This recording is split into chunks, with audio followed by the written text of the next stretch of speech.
계속해서 은혜에 대한 말씀을 나누고 있습니다. 대강절 시즌에 우리 지지난주에는 탈북자 사역을 하고 있는 정영신 목사님 초청해서 잠깐 말씀을 들었고요. 오늘은 일본에서 사역하고 있는 강일성 목사님을 모셔서 우리 잠깐 이야기를 나누려고 하는데, 오늘 말씀의 제목이 불공평한 은혜거든요. 일본 사역과 또 우리들이 어떤 마음으로 나눌 수 있는지 영상을 통해 목사님을 소개하도록 하겠습니다.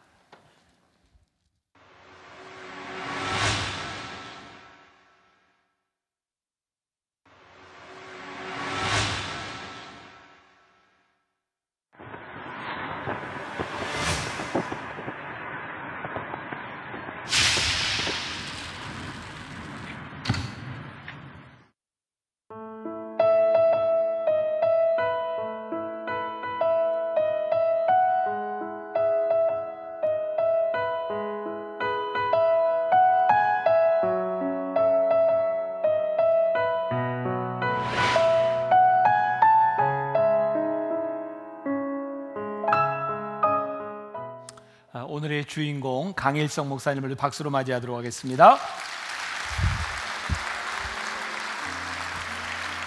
반갑습니다. 소개 받지만 간단하게 자기소개를 좀 해주시죠. 네, 저는 일본 선교를 가서 24년 차가 되는 고베와 오사카 중간에 있는 니시노미야에서 90%가 일본인인 그 교회를 사역하고 있는 니시노미야 아가페 교회 강일성 목사입니다. 네.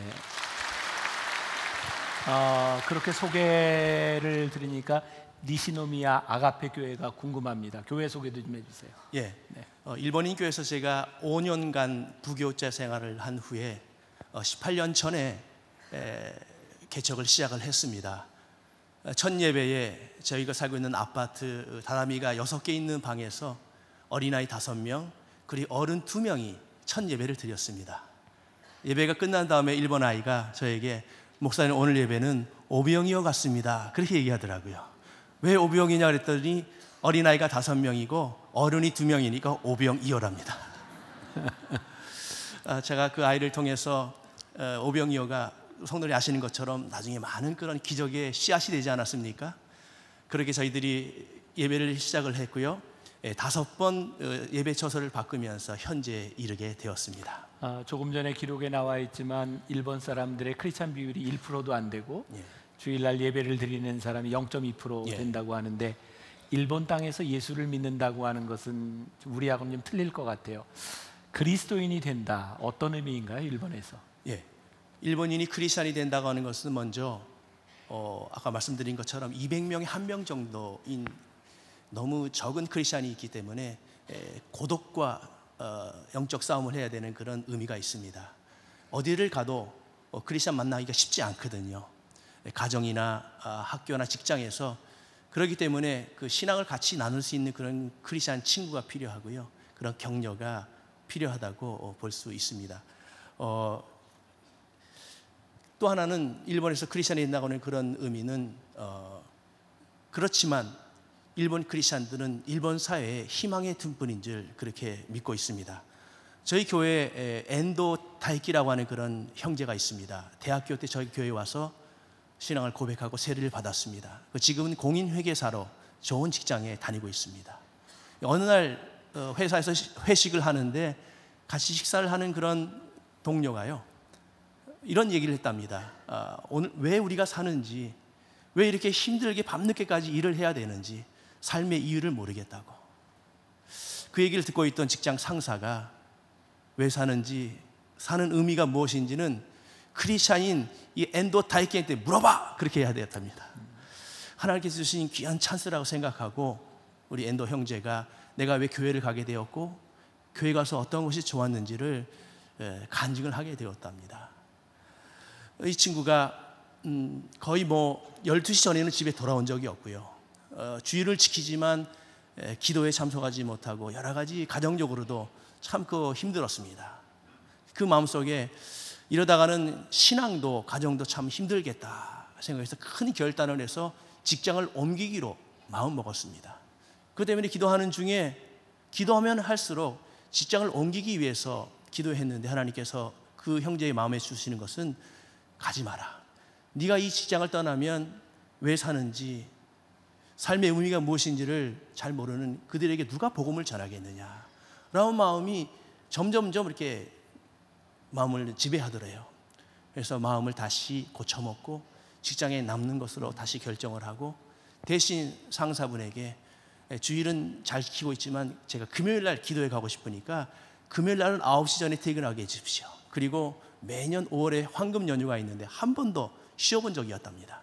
내년 5월 달에 고베 BDD 2기가 시작되니까 그때는 3일 동안 꼭 휴가를 달라고 그렇게 조건을 내걸고 그 직장에 남아있다고 합니다. 이렇게 얘기를 들어보니까 그냥 그런 단어로 요약이 될, 고독한 선교사.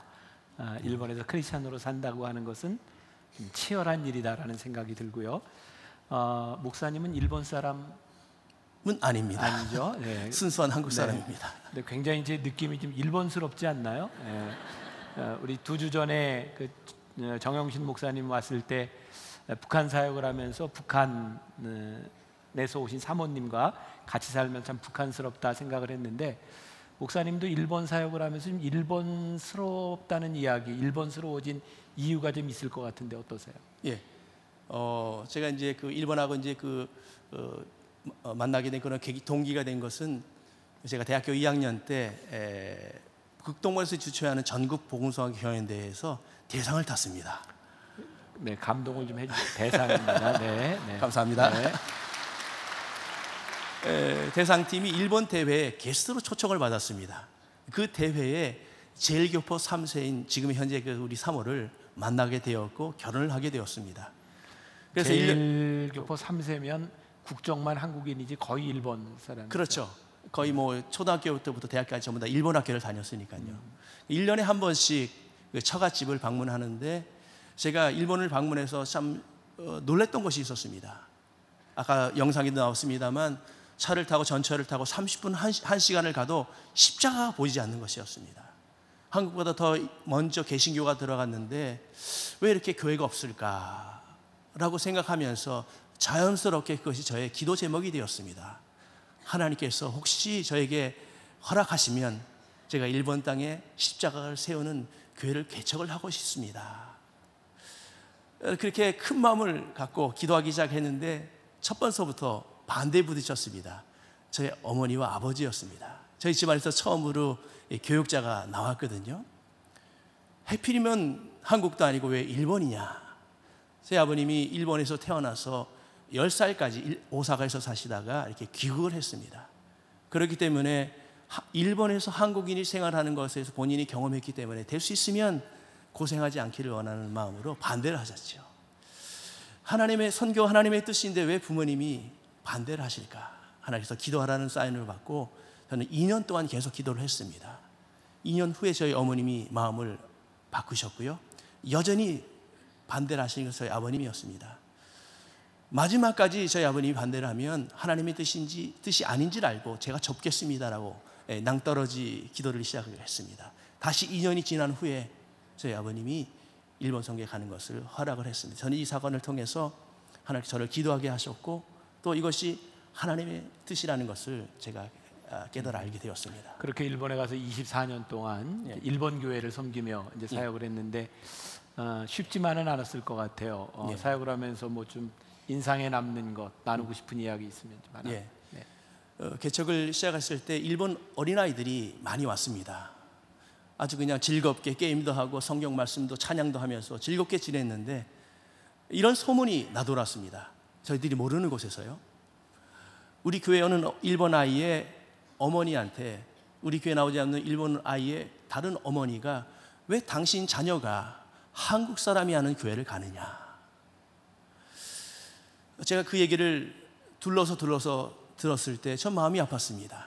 그냥 즐겁게 교회 오는 줄 알았는데 좀 중압감 중에 아이들이 온다는 것을 생각했을 때 목회자의 마음으로서 마음이 아팠습니다. 그러나 하나님께서 그와 같은 상황 속에서 동시에 하나님의 은혜를 준비하셨더라고요. 그것은 뭐냐면 제 딸이 다니는 공립학교 소학교에서 제가 학부모 회장이 되어달라고 추천이 들어왔습니다. 옛날에는 학부모 회장, PTA 회장인데요. 육성회장이라고 하는 그런 아주 변호사나 아니면은 의사님들이 하시는 명예직이었습니다. 이제 우리 교회 성도님들께 제가 상담을 했더니 하시면 좋겠다라고 그렇게 제안을 받고 제가 그것을 수락을 했습니다. 그 다음에 놀라운 변화가 있었는데요. 그것은 뭐냐면 한국인 목사의 교회에 가는 것이 아니라 학부모 회장 교회에 간다, 뭐 이런 식으로 하나님께서 이렇게 바꿔주셨더라고요. 얼마나 감사한지요. 우리 딸이 고등학교에 되었을 때 이렇게 추천이 다시 올라가가지고 일반 공립고등학교에서 제가 PTA 회장을 학부모 회장을 2년 동안 했습니다. 그 중에 졸업식 때 두 사람이 스피치를 합니다. 교장 선생님과 학부모 회장.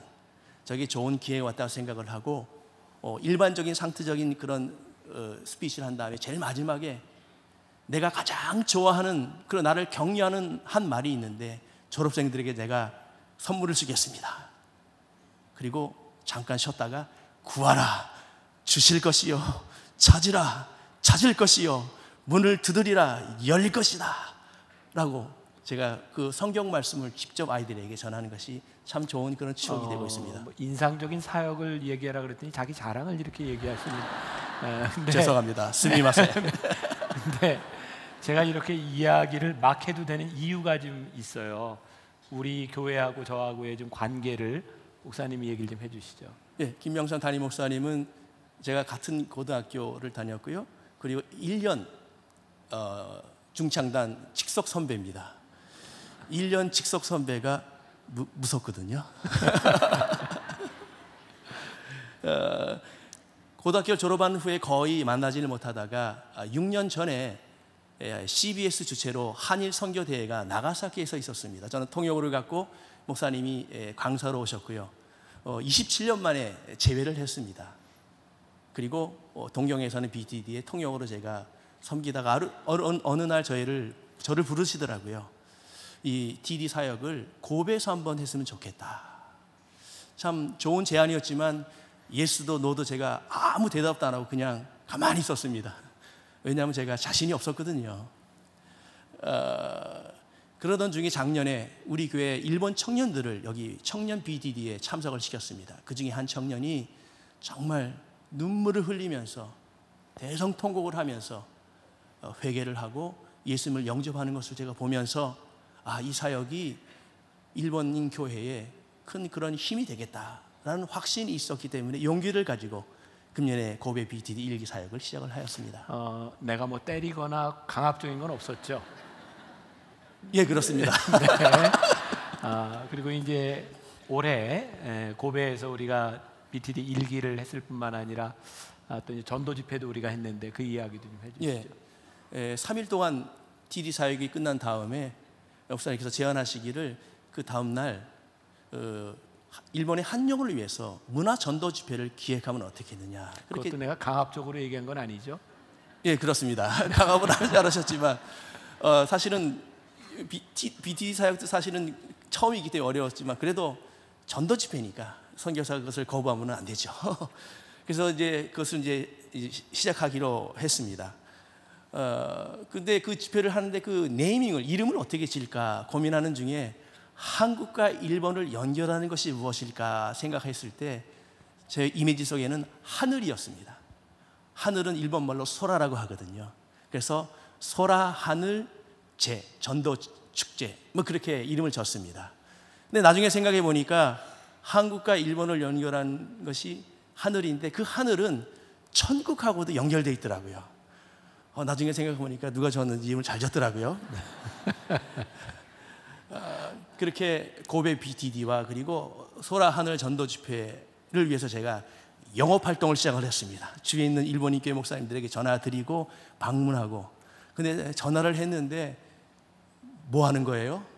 무슨 집회예요? 뭐 관심 없어요. 아주 그냥 차가운 반응이 오더라고요. 잘 모르니까요.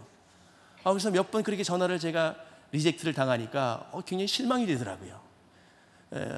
거의 기대도 하지 않고 어느 교회를 방문했을 때 그 목사님 제 설명을 듣고 흥분해서 이런 집회가 이 지역에서 있습니까? 제가 사실은 이런 집회를 기대하고 있었습니다라고 너무 그 뜨거운 반응을 보여주셔서 얼마나 감사했는지 모르겠습니다. 그렇게 고베 BTD와 그리고 또 이제 소라 하늘 전도 집회 제가 통역을 하면서 그 전도 집회에 참석한 일본 성도님들의 얼굴을 보니까요, 정말 말씀에 빨려 들어가는 그런 모습을 보게 되었고 아주 좋은 반응을 얻게 되었습니다. 궁금한 건 설교를 잘한 거예요? 통역을 잘한 거예요? 설교를 잘하신 거예요. 저는 그냥 여러분하고 미나상 하는 정도였습니다. 강압적인 거 아니죠 지금? 네. 예, 그렇습니다. 목사님하고 저는 이제 제가 고등학교 때 중창단을 하면서 제가 바로 직속 후배였기 때문에 정말 친하게 지내는 목사님인데 일본에서 만나게 됐어요. 지금 이렇게 사역을 함께 하고 있는데 저도 그 전도 집회를 하면서 그 일본 사람들의 표정을 보면서 야, 일본과 한국 사람이 이렇게 하나 될 수 있구나. 이 복음의 능력이라고 하는 것을 이렇게 좀 생각하게 되었고요. 오늘 말씀과 연관되어 은혜, 일본 사람들에게, 우리들에게 일본 사람들에게 은혜는 무엇인가, 이런 것들을 좀 나눠 보려고 합니다. 이제 내년도에 우리 이제 고베 BTD 2기 전도 집회가 계획이 되어 있는데 여러분들 계속해서 기도해 주시고 목사님 사역에 승리할 수 있도록 큰 박수로 격려해 주시기 바랍니다. 네. 고맙습니다.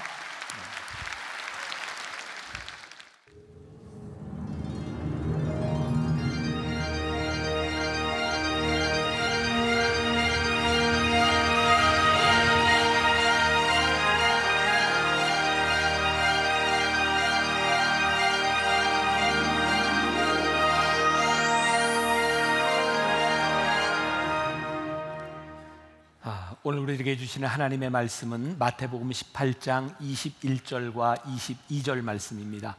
여러분들이 성경을 다 펴시면 좋겠고 이렇게 표시도 좀 해놓고 기억하면 좋겠습니다. 마태복음 18장 21절과 22절 말씀 제가 봉독하겠습니다. 그때 베드로가 나아가 이르되 주여 형제가 내게 죄를 범하면 몇 번이나 용서하여 주리이까? 7번까지 하오리이까? 예수께서 이르시되 내게 이르노니 7번뿐 아니라 7번을 70번까지라도 할지니라. 아멘. 오늘 말씀은 우리들에게 굉장히 힘든 말씀입니다. 오늘도 제가 이 본문 말씀을 가지고 풀어가려고 하는 것이 아니라 또 하나의 은혜에 대한 이야기를 나누려고 합니다. 오늘 저는 좀 일찍 이렇게 눈이 떠졌습니다. 새벽 3시에 일어나서 말씀을 다시 붙잡고 어머니 기도실에 가서 기도하고 말씀을 보는데 이 말씀을 전하는 게 너무너무 힘든 거예요. 제가 쓴 원고를 보면서, 왜냐하면 벌써 오래전에 준비한 원고인데 지금 우리가 이렇게 맡고 있는 이 시국과 이렇게 맞물리면서 이 말씀을 전하는 게 참 쉽지 않다. 그러면 제 마음속에 떠오른 건 복음을 말하는 것은 쉬운 일이 아니구나라는 생각이 들었어요. 아마 제가 하는 이야기, 이 설교를 들으면서 여러분들 마음 가운데도 좀 갈등이 일어나는 분이 있을지 모르겠습니다. 그러나 우리가 깊이 있게 이 말씀을 고민하며 들었으면 좋겠다라는 생각이 듭니다. 용서라고 하는 말만큼 불공평한 단어는 없는 것 같아요. 여러분, 용서를 비는 것과 용서를 하는 것, 어느 게 더 중요한 걸까요? 아마 당한 상황에 따라 다 틀릴 것이고, 이 용서라고 하는 것만큼 우리들에게 힘든 것이 없는데 문제는 용서가 이루어지지 않으면 관계도 끝난다는 겁니다. 베드로가 예수님께 이렇게 말을 하죠. 예수님, 나에게 잘못한 사람을 7번 용서하면 되겠습니까? 이 7이라고 하는 의미는 율법에서 정하는 내가 이 정도 용서하면 너는 의무에서 해방돼, 이런 정도의 숫자입니다. 그 정도면 내가 할 일을 다 했어. 근데 예수님께서 뭐라고 말씀하시냐면 용서는 숫자에 대한 문제가 아니다. 7번씩 70번이라고 하는 것은 우리가 잘 아는 것처럼 무한대다. 이게 어떻게 가능할 수 있냐는 거죠. 근데 이 말씀은 예수님께서 마태복음 18장에 있는 1만 달란트 빚진 자의 비유와 이어서 연결되어 있는 거죠. 1만 달란트 빚진 자가 탕감을 받았는데 100데나리온 빚진 자를 용서하지 못하는 것에 대하여 질책하는 거죠. 마가복음 11장 25절 말씀을 봅니다. 이것도 참 어려운 말씀이에요. 제가 봉독할게요. 서서 기도할 때에 아무에게나 혐의가 있거든 용서하라. 그리하여야 하늘에 계신 너희 아버지께서도 너희 허물을 사하여 주시리라 하시니라. 기도의 자세에 대해서 나와 있는데 기본적으로 기도는 용서의 태도와 연결되어 있다. 용서하지 않으면 하나님께서도 너희를 용서하여 주시지 않는다, 이런 말씀입니다. 용서는 하나님께로부터 용서함을 받고 자기 죄를 시인한 경험이 있는 자에게 해당되는 것입니다. C.S. 루이스는 순전한 기독교라고 하는 책에서 용서에 대해서 이렇게 말을 합니다. 주기도문에 나와 있는 우리가 우리에게 죄 지은 자를 사하여 준 것 같이 우리 죄를 사하여 주옵시고 라는 말씀이 분명히 있습니다. 이 말씀은 다른 방법으로 용서받을 수 있다고 생각할 여지를 조금도 주지 않습니다. 용서하지 않으면 용서받을 수 없다. 이것이 주님께서 가르쳐 주신 기도입니다. 로마서 5장 20절에 죄가 더한 곳에 은혜가 더욱 넘쳤나니, 우리가 많이 들은 말씀인데 조금만 더 생각하면 이 말씀이 우리들에게 얼마나 힘든 이야기인지를 깨닫게 됩니다. 왜냐하면 우리는 죄가 더한 곳에 더 큰 정죄와 더 큰 징벌이 있어야 마땅하다고 생각합니다. 그런데 성경은 우리들에게 죄가 더한 곳에 은혜가 더욱 넘쳤다. 복음이 선포되는 곳에 필연적으로 세상이 생각하는 논리와 충돌합니다. 우리가 복음을 믿으며 이 세상에 살아가면서 복음을 이야기하는 우리들과 세상의 논리와 충돌하지 않는다라고 하는 것은 어떤 면에서 보면 복음을 살지 못한다라는 말과 동일합니다. 제가 이 치열한 복음이라고 하는 이 책의 제목, 이건 뭐 제가 지었다기보다는 출판사에서 몇 개 제목을 뽑아왔어요. 어떤 게 좋습니까? 치열한 복음으로 합시다. 요즘 저에게 이 치열함이라고 하는 말이 너무너무 와닿기 때문입니다. 복음은 치열한 것입니다. 자, 오늘 여러분들에게 한 가지 이야기를 들려드립니다. 매주 이야기를 나도 제가 말씀을 가지고 풀어가지 않습니다. 은혜 하나님의 은혜라는 책을 쓴 리 스트로벨의 그 책에 나오는 크리스토퍼 라펠이라는 사람의 이야기입니다.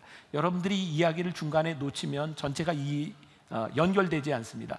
이야기로 제가 할 테니까 잘 집중해서 놓치지 않도록 들으셔야 합니다. 크리스토퍼 라펠이라고 하는 사람은 캄보디아 푸놈펜에서 자랐습니다. 아버지는 왕궁에서 왕자를 가리키는 큰 스님이었습니다. 그래서 이 라펠은 왕궁에서 왕자와 함께 놀았고요. 어느 날 왕궁 지하에 있는 공예품을 만드는 데 가서, 이 사람 믿음이 있었던 사람이에요. 어린 시절 그냥 왜 그랬는지 모르지만 공예품을 만드는 사람에게 상아로 된 십자가를 만들어 달라고 합니다. 그래서 십자가를 걸고 다녔대요. 어느 날 아버지였던 큰 스님에게 들켰고요. 아버지는 그것을 버리라고 이야기합니다. 그래서 라펠은 그때부터 십자가를 보이지 않도록 목 뒤로 메고 다녔다고 합니다.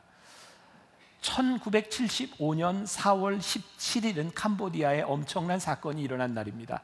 우리가 잘 아는 폴포트 크메르루즈 정권이 캄보디아를 점령하면서 숙청하는, 이 폴포트는 프랑스에서 공부하고 와서 공산주의 사회를 건설하겠다고 한 사람이죠.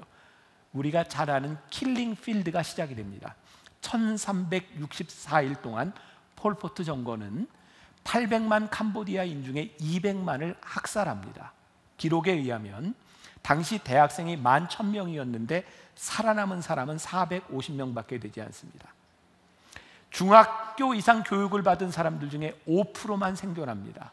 기록에 의하면 그 당시 캄보디아의 의사가 800명이었는데 760명이 학살을 당하고 745명의 판사 중에 541명이 학살을 당합니다. 그 와중에 라펠의 가족들도 왕궁에 있었던 가진 자였기 때문에 신분을 속이고 다 흩어져서 도망가게 됩니다.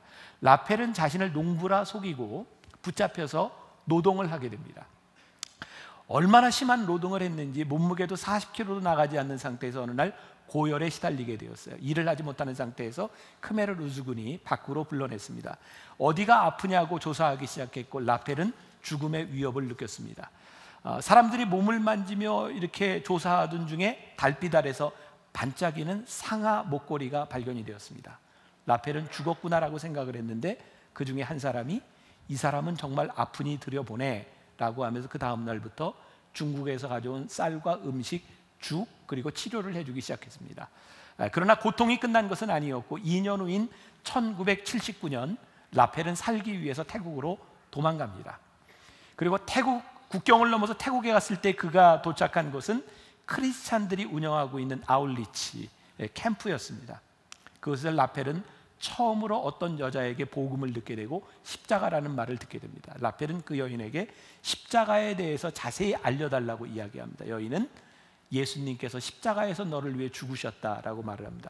이때 라펠은 이렇게 기도를 했답니다. 주님, 저는 그날 밤 죽을 목숨이었는데 주님이 살려주셨습니다. 제게 무엇을 하라고 하시든 제 인생을 바쳐 주님을 섬기고 싶습니다. 제 삶은 주님의 것입니다. 네, 불행하게도 정글을 탈출하는 중에 그가 목에 걸고 있던 목걸이는 사라져버리고 말았어요. 라펠은 또 이렇게 얘기합니다. 십자가는 잃어버렸지만 대신 예수님을 만났습니다. 그 캠프에서 라펠은 한 여인을 만나고 그 난민과 함께 결혼하게 됩니다. 그 다음에는 1980년 언니가 살고 있는 미국으로 라펠과 부인은 다 이민을 가게 돼요.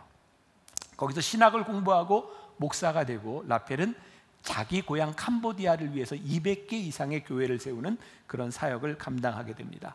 나중에 알게 된 일이지만 1979년 그 캄보디아 정권이 다시 들어서기 전에 그의 어머니와 아버지, 누이와 남동생이 다 죽임을 당한 것을 알게 됩니다.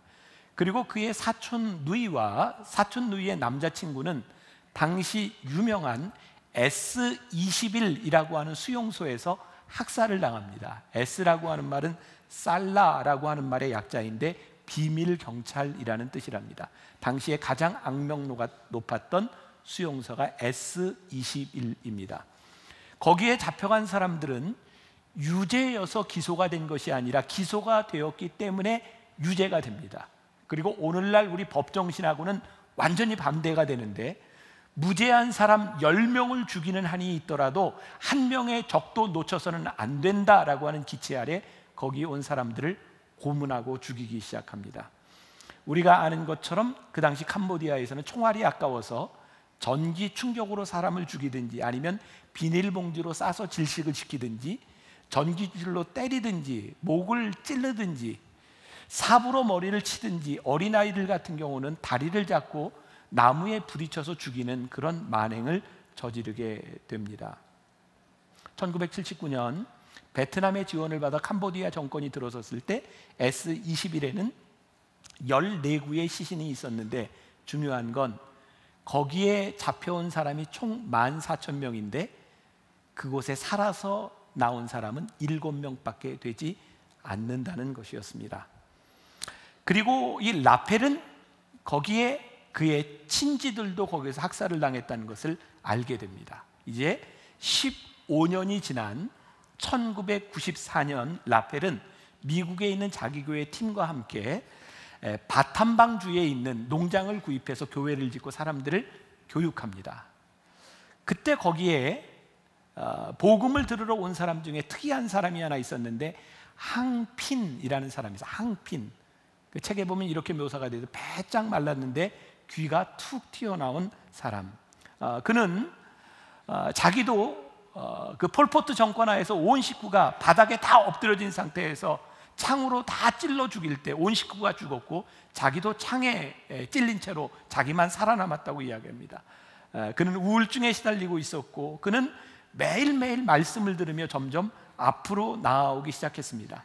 놀랍게도 그는 예수님을 주로 고백하기로 결심을 하고 하나님께서 당신을 사랑하십니다라고 하는 말에 자기도 주님을 영접하며 자기는 정말 나쁜 짓을 많이 한 사람이라고 하는 고백을 합니다. 그는 평신도 사역자가 되었고 그곳에서 목회를 하며 14가정을 돌보는 그런 사역자가 됩니다. 그런데 얼마 후에 일어난 그 동네 폭동으로 인해서 그는 태국으로 넘어가게 되었고요. 거기에서 크리스찬이 운영하는 기아 대책 그 기구에서 장티푸스와 걸린 사람 이런 사람들을 잘 돌보는 역할을 하며 많은 사람의 생명을 살립니다. 그리고 항핀과 그리고 이 라펠의 관계는 여기에서 끝이 납니다. 더 이상 만나지 못했습니다. 그렇게 몇 년의 시간이 지른 후 1999년 4월에 미국에 있는 라펠에게 전화 한 통이 걸려옵니다. AP통신의 기자인데 한 사람의 신원을 확인하고 싶다고 이야기합니다. 그 사람은 배짱 마른 체구에 귀가 툭 튀어나온 사람이라고 했습니다. 그 사람은 라펠에게서 교육을 받은 평신도 지도자였습니다. 내가 교육한 평신도 지도자 중에 하나라고 이야기를 했더니 그 기자는 이렇게 말을 합니다. 그는 골수 크메르 루즈군의 S21 교도소의 소장이었던 도이크라는 사람입니다 라는 것이 밝혀집니다. 어떻게 이런 일이 가능할 수 있을까요? AP통신의 기자 닉 던롭은 도이크를 추적하다 그를 알게 되었고 라펠에게 신원을 확인하고 그에게 사진을 한 장 보냅니다. 도이크는 눈물을 흘리며 이런 표정으로 이야기를 했다고 합니다. 당신들이 여기까지 나를 찾아온 것은 하나님의 뜻입니다. 이제 제 미래는 하나님의 손안에 달려 있습니다. 살아오면서 아주 몹쓸 짓을 많이 했으니 이제 제 행동에 대한 결과를 당할 차례입니다. 그는 당연히 죄값을 치러야 된다고 생각했고 그래서 자기에게 희생을 당한 희생자들에게 S21에 있었던 피 묻은 수갑을 차고 무릎 꿇고 사죄를 합니다. 그는 유죄 판결을 받았고요, 푸놈펜에 있는 교도소에서 종신형을 선고받고 삽니다. 그에게는 더 이상 항소도 허용되지 않는 중죄인 전범이었습니다. 놀라운 만남이 이루어집니다. 2008년이 되었을 때 라펠이 푸놈펜에 갔을 때 바로 그 항핀 도이크라고 하는 그 소장을 만나게 됩니다. 이미 그는 9년째 구금되어 있는 상태였습니다. 첫 만남에서 라펠은 이렇게 말을 합니다. 나는 당신을 그리스도 안의 형제로 사랑합니다. 당신이 제 가족들에게 저지른 일에 대해 당신을 용서합니다. 라펠은 그때의 심경을 이렇게 고백합니다. 그것은 쉬운 일이 아니었습니다. 그것은 단지 필요한 일이었습니다. 오랫동안 생각하며 기도했습니다. 그리스도께 죄를 용서받은 제가 어찌 남의 죄를 용서하지 않을 수 있겠습니까? 라펠은 그와의 만남에서 한 번도 S21에 대한 일을 묻거나 신문하지 않았습니다. 왜냐하면 나는 목사이지 검사가 아니었기 때문입니다 라고 말을 합니다. 그 이후에 라펠은 푸놈펜을 방문할 때마다 도이크를 만나고 성만찬을 나누고 말씀을 나누는 일을 합니다. 도이크는 라펠에게 이렇게 말을 했답니다. 들어보세요. 저는 죄수가 아니라 자유인입니다. 매일 기쁘게 살아갑니다. 저는 죽어 마땅하고 이런 벌을 받아 마땅한 사람이지요. 하지만 제게는 예수님이 계시기에 사랑이 있습니다. 예수님을 진작 알았더라면 결코 이런 짓을 하지 않았을 것입니다. 그때는 그분의 사랑을 몰랐습니다. 이 부분이 우리를 힘들게 합니다. 그렇게 많은 사람을 죽이고 악독한 일을 한 사람이 그렇게 기쁘게 자유를 누릴 수 있는 것, 그러면 그 고통당했던 사람들의 고통은 어떡하라는 말입니까? 그가 용서를 받고 그가 구원을 받는다는 건 아무리 생각해도 너무 불공평한 일입니다. 캄보디아의 주요 종교는 소승불교, 90%가 소승불교입니다. 그들에 의하면 죄를 지은 사람은 그들의 업보를 벗어나기 위하여 몇 번 환생을 하는데 도이크 같은 사람은 몇 번 벌레로 태어나서 죄값을 치러야 되는 것입니다. 어쩌면 소승불교에서 얘기하는 그 승려들이 이야기하는 말이 잔혹한 범죄를 저질렀던 도이크에게는 정의일 것 같습니다. 분명한 정의입니다. 그것은 너무나 불공평한 은혜입니다. 도이크뿐만 아니라 모든 사람이 우리들에게 주어진 불공평한 은혜를 받고 있다고 하는 것을 알지만 표현하거나 받아들이는 것이 참 힘이 듭니다. 만일 하나님께서 도이크에게 요만큼의 금을 그어놓고 내가 너를 여기까지는 용서하지만 그 이상은 안 돼 라고 말씀하신다면 정의로울 수 있겠지만 하나님의 은혜를 받을 자격은 없을 겁니다. 아니, 우리들에게 여기까지라고 한 선을 그어놓으시면 우리들 중에 많은 사람들은 그 선을 넘어가서 하나님의 은혜를 경험하지 못할지도 모릅니다.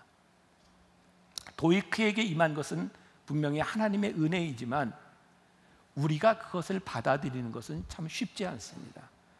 어쩌면 우리가 받아들이지 못하는 이유 가운데 하나는 우리는 그렇게 흉악한 죄를 짓지 않았기 때문에 그만큼의 은혜가 우리들에게는 필요 없다고 생각하기 때문에 그 사람에게 주어지는 은혜를 우리는 받아들일 수 없을지도 모릅니다. 우리가 흔히 이야기하는 인과응보, 권선징악, 그것은 은혜와 충돌합니다.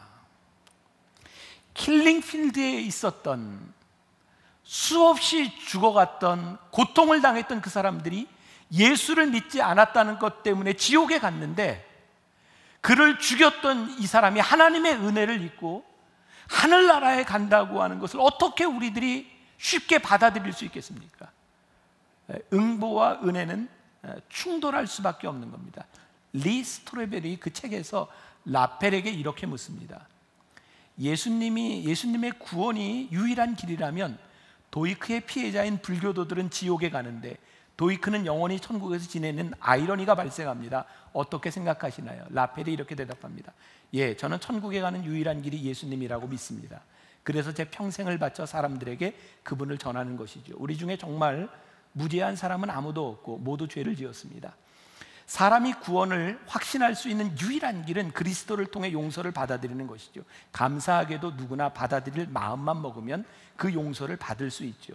우리가 얼마나 하나님을 믿고 얼마나 하나님을 아느냐로 구원받을 수 있는 것도 정의가 실현되는 것도 아닙니다. 정의는 하나님께서 행하시는 것입니다. 우리 인간이 판단하거나 갚을 수 있는 것이 아닙니다. 우리는 하나님의 은혜 앞에서 생각하는 것이 있습니다. 정의로워야 된다고 하는 것이고, 우리는 우리가 생각하는 정의를 실현해야 된다고 생각합니다. 용서와 은혜, 이것이 우리들에게 없으면 정의는 영원한 악순환의 고리가 되어 돌아갑니다. 여기에서 힘들었어요. 이 말씀의 상황이 지금 우리나라의 전국과 오버랩이 되면서 이 말씀을 오늘 설교한다는 것이 너무 힘들었어요. 우리에게 용서는 무엇인가? 하나님의 은혜는 무엇인가? 지난주 우리는 탄핵 정국을 지나갔습니다. 모르겠어요. 여러분들은 어떤 거에 가장 가슴이 아프고 힘들었는지 모르지만 저는 탄핵 정국을 보여주며 계속해서 나오는 영상이었어요. 노무현 대통령을 탄핵할 때 웃으며 찬성표를 던졌던 박근혜 그 당시 의원의 모습, 해맑게 웃는 모습. 그런데 그 사람이 지금 탄핵의 대상이 되는 아이러니한 모습, 그리고 탄핵이 되는 순간에 다른 사람들의 모습과 민주당의 원내대표가 민주당 의원들에게 강령을 보냈대죠. 표정 주의하라고, 웃지 말라고. 너희들도 역사의 어떤 모습으로 남을지 모른다고. 결국 우리는 우리 역사 가운데서 수없이 반복되고 있는 끊을 수 없는 고리, 원망, 그리고 누군가에 대한 미움의 고리들이 끊임없이 이어지고 있음을 우리는 보면서 이 시기에 우리는 무엇을 이야기할 수 있는가? 용서를 이야기할 수 있는데 정말 힘든 건 박근혜 대통령이 한 번도 와서 본인이 잘못했다고 얘기하지 않는 거죠. 우리는 용서할 수 있다고 하지만 용서해달라고 하지 않는 사람 우리들이 어떻게 용서하는가? 이거는 우리들에게 더 큰 힘든 문제이기도 합니다. 하나님의 은혜가 아니고는 이 고리를 끊을 수 없다고 하는 것을 우리들이 아는데 이것은 우리들에게 너무 힘든 문제인 거죠. 남아프리카 공화국의 대통령이었던 넬슨 만델라는 정말 어려운 시간을 많이 지나갑니다. 그가 특히 로빈 감옥에서 죽을지도 모르는 그 오랜 기간을 지났지만 그가 나왔을 때, 대통령이 됐을 때 그가 처음으로 한 말은 용서였습니다. 은혜는 아주 불공평합니다. 왜냐하면 죄의 크기에 따라 적용되는 것이 아니기 때문에 은혜는 불공평합니다. 근데 은혜는 공평합니다. 왜냐하면 모두에게 임하기 때문에 공평합니다. 그런데 불공평합니다. 2012년 2월호 동아일보에 이런 기사가 실렸더라고요. 16,000명 고문으로 죽인 크메르 루즈 교도소장 35년형 길다 항소했다가 종신형을 받았다. 그리고 종신형을 받는 데서 판사를 억울한 눈빛으로 보았다. 이게 논쟁이 되었습니다. 이 도이크가 용서를 빌고 하나님의 은혜를 입은 것이 진실인가 거짓인가에 대한 논쟁이 붙었습니다. 저는 그것도 따지고 싶지 않습니다. 중요한 건 하나님 앞에서 그는 용서받을 자격이 있지만 거짓 용서를 빌었다면 그는 하나님의 은혜를 받을 자격은 상실한 사람 같다는 생각도 듭니다. 이거 너무너무 힘들어요.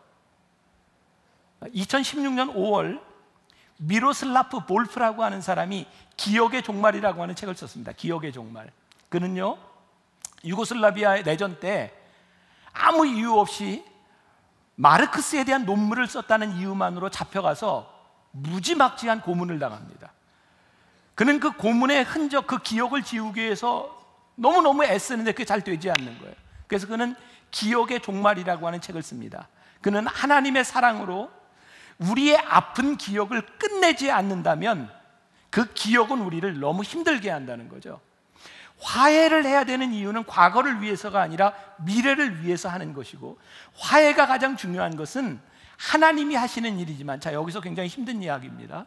화해는 피해자가 먼저 화해해야 된다는 거예요. 기억의 종말이라는 책에 보면 피해자가 먼저 화해를 해야 된다. 왜냐하면 가해자는 기억하지 않는답니다. 가해자는 그가 무엇을 잘못했는지 용서를 빌려고 하는 마음이 없다는 거예요. 화해는 피해자부터 시작되지 않으면 화해가 이루어지지 않는다는 거예요. 우리의 정의의 관점에서 보면 이것이 용납이 되는 일이 아닙니다. 그런데 복음은, 성경은 우리들에게 하나님의 사랑을 입은 너희가 피해자인 너희일지라도 가해자를 용서하라고 말씀하고 있습니다. 참 힘든 말씀인데 이것이 우리들에게 말씀하시는 복음입니다. 피해자가 먼저 용서해야 된다. 그래서 신학자 레더라크라고 하는 사람은요, 화해가 얼마나 아픈 과정인지 이렇게 표현을 썼습니다. 화해는 고통의 강에 집을 짓는 것이다. 너무 힘든데 우리들이 화해하지 않으면 안 되는 이유가 무엇이냐면, 우리를 가해한 그 사람을 우리들이 안 보고 살 수 있으면 모르는데, 그 사람이 우리와 함께 이 땅 위에 함께 살아가야 되는 사람이라면 화해의 문제가 해결되지 않으면 안 된다는 거예요. 지금 제가 이야기하는 것에 비하면 아주 작은 문제인데, 지지난주에 약간의 사고가 있었어요. 제가 이렇게 있는데 어떤 차가 그냥 확 빨리 우회전을 하면서 제 차를 받았어요. 운전자가 나와서요, 무조건 저한테 잘못했다고, 죄송하다고, 안 다치셨냐고 이렇게 따지는 거예요. 보험 회사 직원이 왔어요. 근데 제가 잘못이 더 많대요. 제가 용납이 안 되는 거예요. 다행히 제 차에 블랙박스가 있었어요. 제가 그걸 녹화를 해서 보험회사에 보내줬어요. 결론은 제가 더 잘못했대요. 그날 밤 잠을 못 잤습니다. 억울해서. 다음 날 일어나서 털어버려야 되겠다. 잊어버리자. 그 다음 날 잘 잤어요. 세상에는요, 나에게 용납되지 않는 일이 참 많습니다. 우리가 억울하다고 생각하는 일이 진짜 억울할 수도 있고, 가해자 때문에 억울할 수도 있습니다. 그런데 이 고리를 끊어버리지 않으면 우리는 계속해서 피해자로 살아갑니다. 저는 지금 어떤 이념에 대한 이야기를 하는 것이 아니고요, 저는 복음을 이야기하고 싶은데, 지금 우리 민족을 바라보며 우리가 정말 우리 믿는 사람들이 기도해야 될 것이 무엇인가? 이것은 우리들이 정의를 외치는 것보다 더 중요한 것이 있는데, 하나님의 마음으로 우리들이 바라보며 이 악순환의 고리를 끊을 수 있는 자가 누구인가? 다음에 정권을 누가 잡든 그것이 중요한 것이 아니라 그 고리를 끊을 수 있는 사람이 누구인가? 우리들의 아픔을 끊어버리고 기억의 종말을 고하고 다음 세대에 물려줄 수 있는 이 좋은 나라와 믿음의 유산을 남겨줄 수 있는 것, 그것은 이 고리를 끊을 수 있는 사람에게서도 시작될 수 있다. 저는 하나님을 알지 못하는 사람이 할 수 없는 일이라고 생각해요. 전 지금 정치적인 이야기 하는 거 아닙니다. 복음이 우리들의 삶의 상황 가운데서 충돌해야 되는 것이 무엇이고, 이런 정치적인 상황이 아니라 여러분들의 개인적인 삶에서 여러분들이 용서하지 못하고 여러분들이 가슴속에 정의라고 하는 문제 때문에, 불공평한 은혜 때문에 여러분들이 너무너무 힘들어하고 있는 것을 털어내지 못하면 그것이 우리를 너무 힘들게 하는 거예요. 그리고 그것이 하나님의 방법이 아닌 거예요. 너무 억울하죠. 가해자는 용서를 빌지 않는데 피해자인 우리가 손을 내밀어 화해하자는 게 너무 억울하잖아요. 근데 그게 하나님의 은혜와 사랑을 받은 우리들이 해야 될 일이라고, 그래야 내가 너의 기도를 들으신다고 우리들에게 말씀하고 있어요. 여러분, 이 시대와 이 민족, 여러분들의 개인적인 삶을 바라보며 정말 바꿀 수 있는, 이 악순환의 고리를 끊을 수 있는 복음, 세상과 충돌하는 복음, 우리가 참 힘들지만 이 복음 때문에 몸부림치고 우리들이 고뇌하고 믿음의 결단을 내려야 되는 그 복음 앞에 저는 소망이 있다고 봐요. 우리가 정말 그 기도를 해야 될 때라고 생각하고요. 은혜는 참 불공평해서 그 은혜가 공평하구나, 이게 저와 여러분들에게 고백될 수 있기를 주님의 이름으로 간절히 소원합니다. 우리 같이 찬양했으면 좋겠어요. 주님 마음 내게 주소서, 주님 마음 내게 주소서. 우리 믿음으로 고백하며 봉헌하며 우리 찬양합시다. 오소서 주님, 나의 마음을 선한 것 하나 없습니다. 깨어나 내 모든 것 주께 드립니다.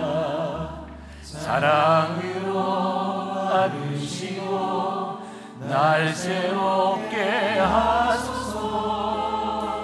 오소서 주님, 나의 마음을 선한 것 하나 없습니다. 떠나 내 모든 것 주께 드립니다. 사랑으로 안으시고 날 새롭게 하소서. 주님만 내게 주소서. 내 아버지 주님만 내게 주소서. 나를 향하신 주님의 뜻이 이루어지도록 주님만 내게 주소서. 오소서 주님, 나의 마음 선한 것 하나 없습니다. 깨어나 내 모든 것 주께 드립니다. 사랑으로 안으시고 날 새롭게 하소서. 주님만